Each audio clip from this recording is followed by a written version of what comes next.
Greetings, adventurers, bleepers, or anybody else that might be watching. You are quite welcome here. And today we are going to attempt to cover the triad of Addicted to Bleeps content. Firstly, we're going to assess our World War II maps, and then we're going to visit the places physically to see if we can find any evidence that these places still exist. There's quite a few there that's perplexing me, and I need to go check them out physically. Now, secondly, I'm going to tell you all about Operation Fortitude, which is just absolute nuttery. Nuttery on a grand scale. How the hell the Allies got away with this is... it's fantastic! If you've never heard of Operation Fortitude, it had a big impact on what happened at D-Day. And I'm going to tell you about that. But the third thing that we're going to do is we're going to find one of the actual sites where some of the decoys were blown up on Operation Fortitude, and we're going to go metal detect them to see if we can find any evidence of World War II-age in those areas. Oh, it's a bumper bleeps episode, and I do hope that you enjoy it in some way. And if you do, please give us a like and give us a subscribe. It all helps the algorithm, which hates my face. Right, let's crack on. So what you can see in front of Odie and I here is a sound mirror. Now, contrary to popular belief, these sound mirrors weren't actually used in World War II. They were decommissioned in the 1930s. By the time World War II came along, we had radar, but the idea is that you kind of sit here with your ear up against the thing like this, and you listen really carefully. And then you should hear some sort of planeage coming over from over there, which is obviously France. You wouldn't have the modern ambience that we have today. You wouldn't have the motorways off in the distance and, you know, planes in the sky and stuff like that. So again, yeah, not used in World War II. Decommissioned in the 30s, because in World War II we had that wonderful thing called radar. And we didn't need these beautiful monoliths anymore. Fantastic that they still stand though. So as you can see, there's a hill in front of us there. It's actually man-made. And if we come round this corner, I always thought these were grenade ranges for some silly reason. It makes more sense now. Someone mentioned it in the comment on the video the other day. These are World War II firing ranges. Look at that. Isn't that cool? So they would fire. Obviously, I think the targets were probably there up against the hill, and they would fire from that location straight in front of us. Just going to have a closer look. Here we go, look. How cool is that? Still there. Graffitied, but still there. So they would have shot from here, I'm guessing, as I just said, towards the hill there, where the targets would have been placed. Weird feeling up here. Being on top of this hill, it's almost, I could feel the paranoia of being shot at. As all of those blokes were in there shooting in this direction. It would have been blooming loud as well. It feels weird being up, it feels wrong, you know? Like, get down, someone's gonna shoot at you. But of course, in this day and age, that's not going to happen. Well, give it time. Now, if you look at the map and we move down here, you'll see these, what I think are these big, massive guns here. It's just down the bottom here, and I've never seen any evidence of them being there in the past. So let's go investigate that area and see if we can find anything that just remotely looks like... They're going to be in the ground, but I'm quite confused about the whole thing. Come on, let's go. Odie loves this bit. He gets to run around like an absolute lunatic. Over here, look, can you see this? I don't know if you'll see it over the camera very well, but there's a circle. That looks like somewhere a gun emplacement would be, right? An AA gun. It's weird, you look on the maps, there's nothing there in 1940. That's always perplexed me, that big circle. Really, really strange. Now they should be down here somewhere. I don't know if you can see those buildings off in the distance. I'll give you some navigation concerning the map and those in a second, but you've got to move there first. And now as we move towards these buildings here, which are semi-protected, As you can see, there's the blackened windows on some of them there, but others, like that one directly ahead of us, don't have windows yet. I think that might be a finance thing, I'm not sure. But here on the map, here's how bustling this area once was. Obviously that motorway there in front of us, where those lorries are, that wasn't there in 1940. But this whole area was very, very busy. Now, in theory, to the south, right there, is where our big gun emplacements should be, but I've never seen them. Hold on a second. What's that directly ahead of us? I know that directly ahead of us is a plotting room. I've been in that when I was younger, but I mean beyond that. One sec. There we go. Look, there's the buildings to our left, and it's the entrance. So there would have been buildings all around here, as you can see on the map. It would have been crazily busy, feeding those big AA guns, which should be down here somewhere. All of that ammunition via this, what I believe to be a plotting room. See, they put these massive bits of Lego on top of it now, not to, so people don't go there. It's pretty gnarly down there, to be fair. You've got to go down via a ladder, if I remember rightly. And it's, yeah, it's pretty scary. Yeah, that's right. I remember this place. There's a lot down there, actually. A lot down there to explore. So those guns are directly ahead of us. Huh? All right, that's where we've just come from. Concrete on the ground. Always a positive side. And I think I might have found one of these gun emplacements that would have looked over the channel there, directly ahead of me, unless it's like a rubbish dump or something. Let's go. Oh, I know what this, I've been here. Didn't know it was an AA gun. You used to be able to get down and underneath it. As you can see over there where Odie is, they've caged it off, I think. Hold on. Yep, there you go. See the massive circular. So that's one of these guns here. Odie, don't walk over that. We used to be able to get in, oh, you silly dog. Come this way.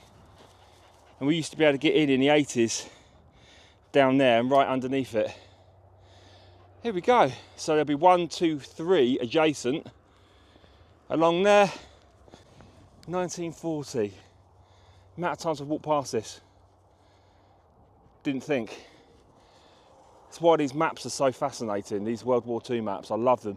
Over yonder is some more weird things that we're going to investigate, not in this video, but in another video.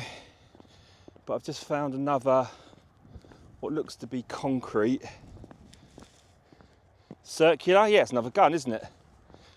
So directly in front of those buildings, if we look at the map, there should be a massive AA gun. Again, Odie, watch the grate. You're not great with grates, are you? Yeah, doofus. Oh, didn't even know about this one. Didn't even know about it. But as you can see, big circular slab of concrete again. Gun would have sat in the middle, looking over the channel, waiting for the Luftwaffe. Keep on saying with a shot to France, but AA, anti-aircraft, take out the planes, of which there were many in these skies. Let's go see if we can find the third one. Should in theory be over there. And there we go. There's the third one. 1, 2, 3. Hey, that was fun. I really enjoyed that. I really enjoyed finding them on the maps and then actually investigating what was left in real life. That is cool. All right, let's move out, Odes.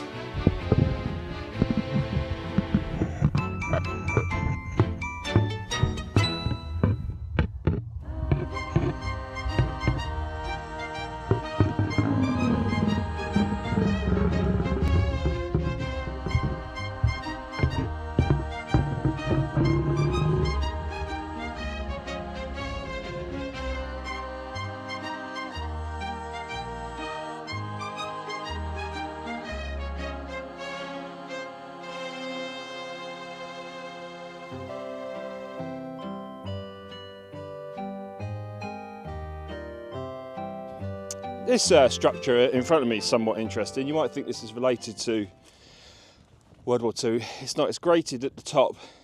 It's actually directly beneath me is a very large railway line that goes straight through the cliffs and leads Dover to Folkestone. And this is ventilation for that. See, old ventilation, and they run all the way along the cliffs there. Of course, in parallel to the railway beneath. So there's the sound mirror there, and if we come right, I don't know if you can see on top of the hill there, there's a little building. I reckon that's communication. So somebody hears something in the sound mirror, that gets communicated to these fellas up here with their binoculars. Someone probably just legs it up there, and then they look upon the channel to see if indeed any planes are coming in this direction. And if they are, then further communications go down the line. Let's go have a closer look at that. Yeah, that dog is going to kick off about the fact that I'm going somewhere without him. But I've got the camera stuff with me and I don't want to let him off the lead, obviously. Won't be long, wait there. Yeah, he's not happy. We won't be long. Right, so I reckon this is communication. Not communication, I reckon this is observation. So they sit here maybe with this, maybe a map here or something, I don't know. And then they can look maybe through there as well. I'm not too sure, I'm not 100% sure. I'm not 100% sure on anything until somebody tells me. But it makes sense though, doesn't it? Great observation point. Little chair down there. Come on. It's got to be, isn't it? It's got to be information fed from the sound mirror to here. Yeah, that's what I'm going for anyway. Oh, what's that in there? Right inside it. See it? What a snug little fit that was. Wow. Oh, they're in all of them actually. Ha-ha!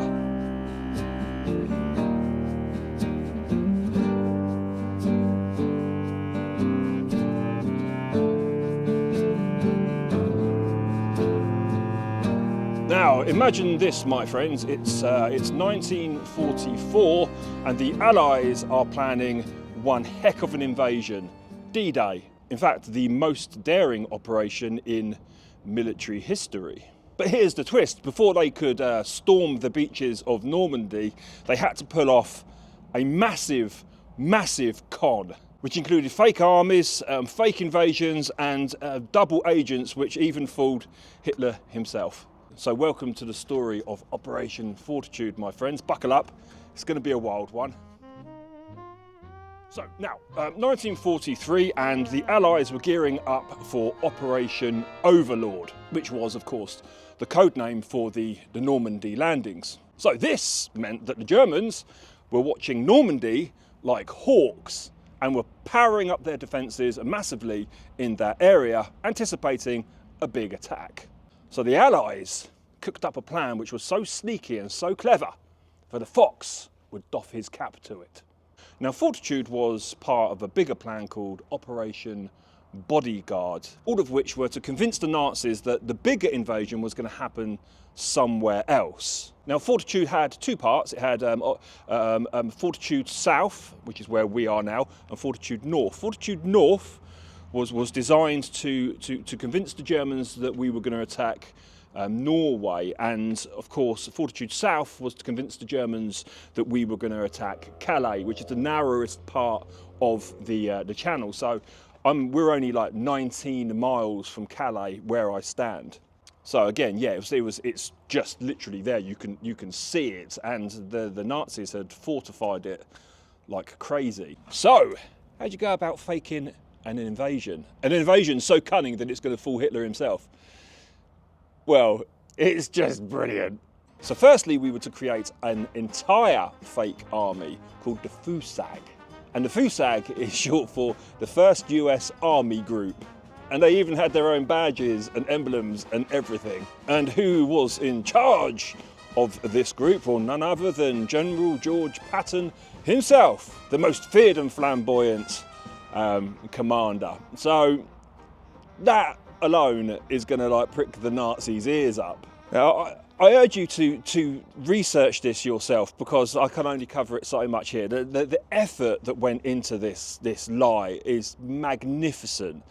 I mean, on the south coast, down on the beaches, they created fake wooden vehicles and tanks and hundreds of them, thousands of them, and they just planted them on the beach, and from a distance you wouldn't know, and from a plane looking down you wouldn't know. But they just went so much further than that. They made sure they spoke about invading Calais on the radio over and over and over, knowing that the Germans were listening, but the Germans didn't know that they were listening. So they're like, right, don't forget, we're going to invade France next week. Yeah, okay, yeah, don't forget that. No, I definitely won't forget that we're invading France next week. Okay then, good. Put it in your diary. Yeah, and the Germans sitting there going like, you bloody idiots.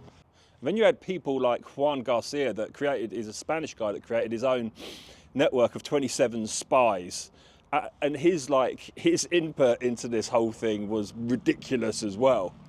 And of course he was a double agent. So he was so good at his job. He was so good at being a double agent that the Germans awarded him an Iron Cross. Oh dear. I doff my cap to you, old boy. That is some splendid work. And then there's Popov, codenamed Tricycle. I think he was Yugoslavian, and he was literally James Bond, and he was a spy working for us as well. And all of these guys just fed all of this fake information like to the Germans, and then we rounded up their spies and made them go with a gun to their head, talk back to Germany saying like, yes, the attack's definitely 100% going to happen over there in that bit, promise. And then Fortitude North, there was all of these fake BBC broadcasts and fake football scores that were released, and just all of this kind of just fakery around that. And it was so convincing that Hitler kept 13 divisions in Norway. Those 13 divisions could have been in Normandy, which would have made the D-Day landings a lot more difficult for the Allied troops. Now, our American friends just thought we were lunatics, mad. That's not going to bloody work. It did bloody work. It works really well. It worked so well that they didn't bolster Normandy, but even after D-Day, they still bolstered Calais, convinced that the attack was still going to come. And having all of those troops and that bolstering in Calais gave the Allies tons of time to bolster themselves in Normandy. And in fact, some historians argue that without Fortitude, then the whole thing would have fallen apart. They would have been too well defended in Normandy.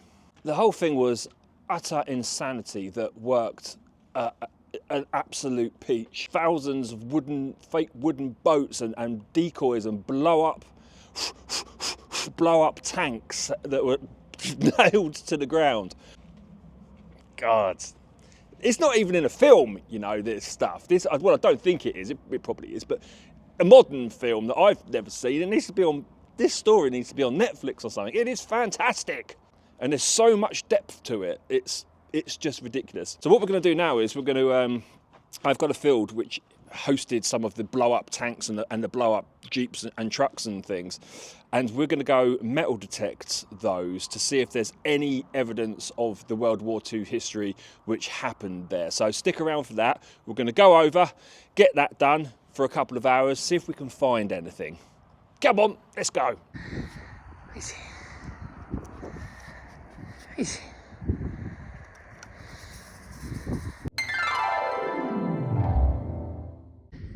Well, this is a nice signal, good lord man, a nice 68 roundy, where it should be. Let's have a look. So it could be a coin. That's normally where they come up. I think it's here. That we have a mystery clod. Yes, a mystery clod. A clod full of mystery. Right, let's break this up and have a quick look, shall we? Let's do it together. Maybe it's not a coin though. What the hell is this?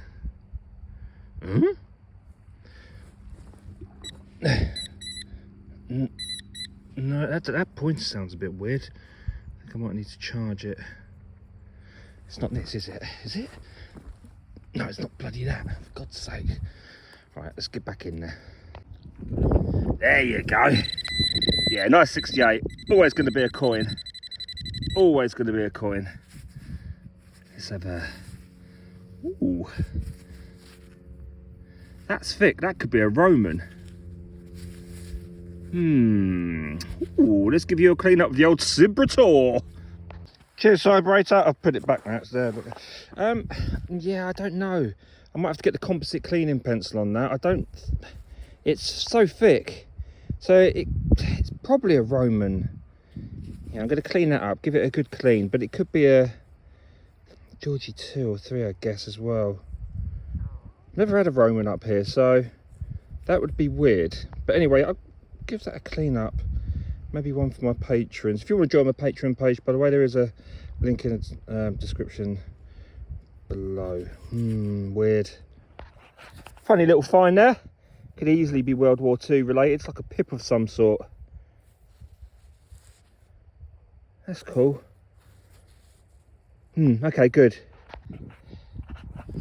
Right, okay. We do have a clod full of Mr. A. Aha! Ooh, it's round. There it is there. What is it? What is it? It's a coin of nothingness. I think it's just a coin of nothingness, my friends. Maybe I'll give it a quick clean up. If there is anything interesting, I'll come back to you, but ain't looking good. Interesting, another interesting coin though. Got something else around here, probably a button. I did forget to mention that this field is notorious for ripping up coins and artifacts, that being the chemicals over the years, fertilizers. It's that field, you know. Yeah, okay, that's a used to be a button. Nothing on it, I don't think. Again, if there is, I'll get back to you. And that's another interesting little button. It's got to be military, that one, I think. Oh, yeah, maybe. But that is interesting. It's almost like a wheel, isn't it? A wheel. And there you go. There's a bit of shrapnel. Okay, that's interesting. I mean, we get a lot of shrapnel around these parts, but it's pointing me in the right direction concerning the theme, if you will, of this video. Cool. There you go, look. Full 303 shell. If we can get a date off it. I'll get the vibrator on that. But that's a little peach, that is. Certainly of the era. One sec. No, I can't get anything off it, but I guarantee it's of the era. Absolutely. Okay, it's interesting. Good. Ah, no idea what that little artifact is. Anyone? It's not a target, is it, eh? No, to aim with. No, it could be. No, I don't think so. Oh, maybe. Ah, now this one could be military. It's still got the gold gilt on it, see? Can you see it? Just there. Oh, please. Something. Ooh. Still quite prominent, isn't it? But I think the actual definition of whatever was on there is probably long gone.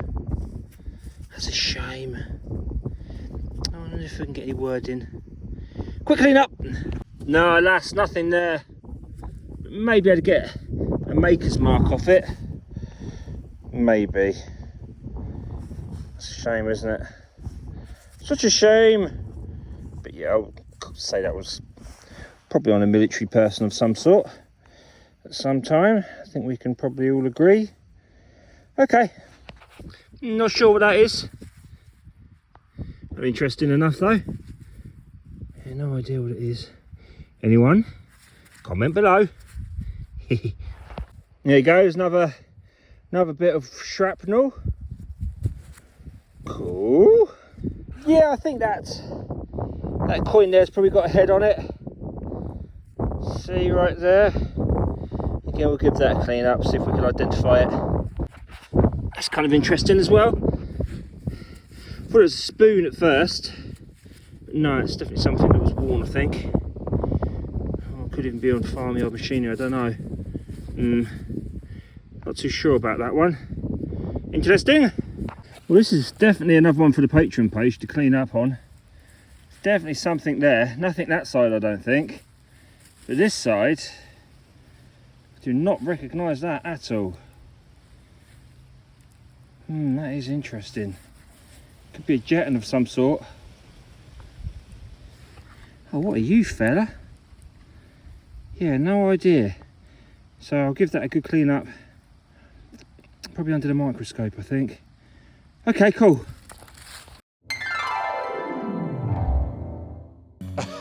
There you go, my friends. A triad of bleeps, 3 things all in one. I hope you enjoyed it in some way.